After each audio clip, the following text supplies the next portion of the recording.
السلام علیکم ورحمۃ اللہ وبرکاتہ۔ ناظرین، دین کے خاطر سختیوں کا برداشت کرنا اور تکلیف و مشقت کا جھیلنا، جیسے کہ حضور اقدس صلی اللہ علیہ وسلم اور صحابہ کرام رضی اللہ تعالی عنہم اجمعین نے دین کے پھیلانے میں جس قدر تکلیفیں اور مشقتیں برداشت کی ہیں، ان کا برداشت کرنا تو درکنار، اس کا ارادہ کرنا بھی ہم جیسے نالائقوں سے دشوار ہے۔ تاریخ کی کتابیں ان واقعات سے بھری ہوئی ہیں، مگر ان پر عمل کرنا تو الہی دا رہا، ہم ان کو معلوم کرنے کی بھی تکلیف نہیں کرتے۔ تو اس باب کے اندر جو قصہ آ رہا ہے وہ حضور اکرم صلی اللہ علیہ وسلم کے طائف کا سفر کا قصہ ہے کہ نبوت مل جانے کے بعد 9 برس تک نبی کریم صلی اللہ علیہ وسلم مکہ مکرمہ میں تبلیغ فرماتے رہے اور قوم کی ہدایت اور اصلاح کی کوشش فرماتے رہے، لیکن تھوڑی سی جماعت کے سوا جو مسلمان ہو گئی تھی اور تھوڑے سے ایسے لوگوں کے علاوہ جو باوجود مسلمان نہ ہونے کے آپ کی مدد کرتے رہے۔ اکثر کفار مکہ آپ کو اور آپ کے صحابہ کرام کو ہر طرح کی تکلیفیں پہنچاتے تھے، مذاق اڑاتے تھے اور جو ہو سکتا تھا اس سے درگزر نہ کرتے تھے۔ حضور صلی اللہ علیہ وسلم کے چاچا ابو طالب بھی انہی نیک دل لوگوں میں تھے جو باوجود مسلمان نہ ہونے کے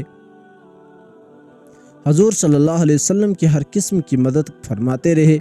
10ویں سال میں جب ابو طالب کا بھی انتقال ہو گیا تو کافروں کو اور بھی ہر طرح کھلے مہار اسلام سے روکنے اور مسلمانوں کو تکلیف پہنچانے کا موقع ملا۔ حضور اقدس صلی اللہ علیہ وسلم اس خیال سے طائف تشریف لے گئے کہ وہاں قبیلہ ثقیف کی بڑی جماعت ہے، اگر وہ قبیلہ مسلمان ہو جائے تو مسلمانوں کو ان تکلیفوں سے نجات ملے اور دین کے پھیلانے کی بنیاد پڑے۔ وہاں پہنچ کر قبیلہ کے 3 سرداروں سے جو بڑے درجے کے سمجھے جاتے تھے گفتگو فرمائی اور اللہ کے دین کی طرف بلایا اور اللہ کے رسول کی یعنی اپنی مدد کی طرف متوجہ کیا، مگر ان لوگوں نے بجائے اس کے کہ دین کی بات کو قبول کرتے یا کم سے کم عرب کے مشہور مہمان نوازی کے لحاظ سے ایک نوّر مہمان کی خاطر مدارت کرتے، صاف جواب دیا اور نہایت بے رخی اور بد اخلاقی سے پیش آئے۔ ان لوگوں نے یہ بھی گوارا نہ کیا کہ آپ یہاں قیام فرما لیں۔ جن لوگوں کو سردار سمجھ کر بات کی تھی وہ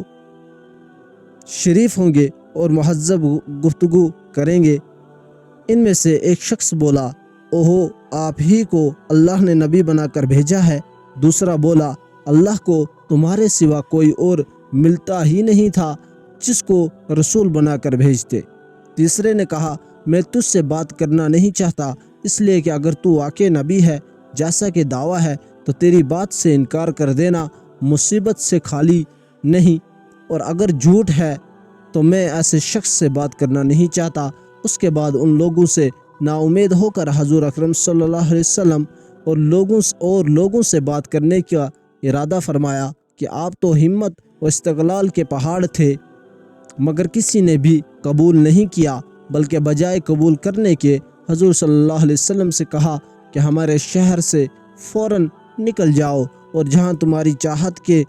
جگہ ہو وہاں چلے جاؤ۔ حضور اکرم صلی اللہ علیہ وسلم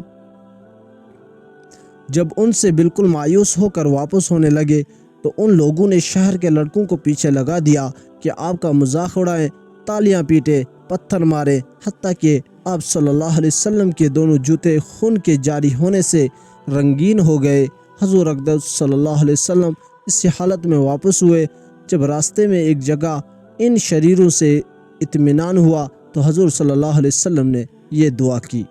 ترجمہ: اے اللہ، تجھ ہی سے شکایت کرتا ہوں میں اپنی کمزوری اور بے کسی کی اور لوگوں میں ذلت و رسوائی کی۔ اے ارحم الراحمین، تو ہی ضعفاء کا رب ہے اور تو ہی میرا پروردگار ہے، تو مجھے کس کے حوالے کرتا ہے؟ کسی اجنبی بیگانہ کے جو مجھے دیکھ کر ترش رو ہوتا ہے اور منہ چڑھاتا ہے، یا کسی دشمن کے جس کو تو نے مجھ پر قابو دے دیا؟ اے اللہ، اگر تو مجھ سے ناراض نہیں تو مجھے کسی کی بھی پرواہ نہیں ہے۔ تیری حفاظت مجھے کافی ہے۔ میں تیرے چہرے کے اس نور کے طفیل جس سے تمام اندھیرے روشن ہوں گے اور جس سے دنیا اور آخرت کے سارے کام درست ہو جاتے ہیں۔ اس بات سے پناہ مانگتا ہوں کہ مجھ پر تیرا غصہ ہو یا تو مجھ سے ناراض ہو۔ تیری ناراضگی کا اس وقت تک دور کرنا ضروری ہے جب تک تو راضی نہ ہو۔ نہ تیرے سوا کوئی طاقت ہے نہ قوت۔ مالک الملک کی شان قہاری کو اس پر جوش آنا ہی تھا کہ حضرت جبرائیل علیہ السلام نے آ کر سلام کیا اور عرض کیا کہ اللہ تعالیٰ نے آپ کی قوم کی وہ گفتگو جو آپ سے ہوئی سنی اور آپ کے جوابات سنے، اور ایک فرشتے کو جس کے متعلق پہاڑوں کی خدمت ہے آپ کے پاس بھیجا ہے کہ آپ جو چاہیں اس کو حکم دیں۔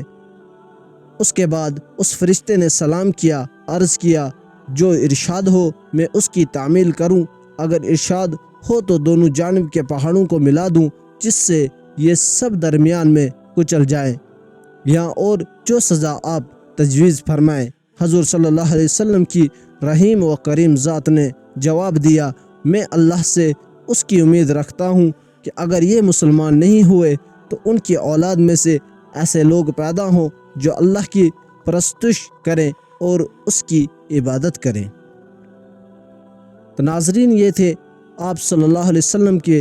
اخلاق کہ اس کریم ذات کی کہ جس کے ہم لوگ نام لیوا ہیں، کہ ہم ذرا سی تکلیف سے، کسی کی معمولی سی گالی دینے سے ایسے بھڑک جاتے ہیں کہ عمر بھر اس کا بدلہ نہیں اترتا، ظلم پر ظلم اس پر کرتے رہتے ہیں اور دعویٰ کرتے ہیں اپنا محمدی ہونے کا، نبی کے پیرو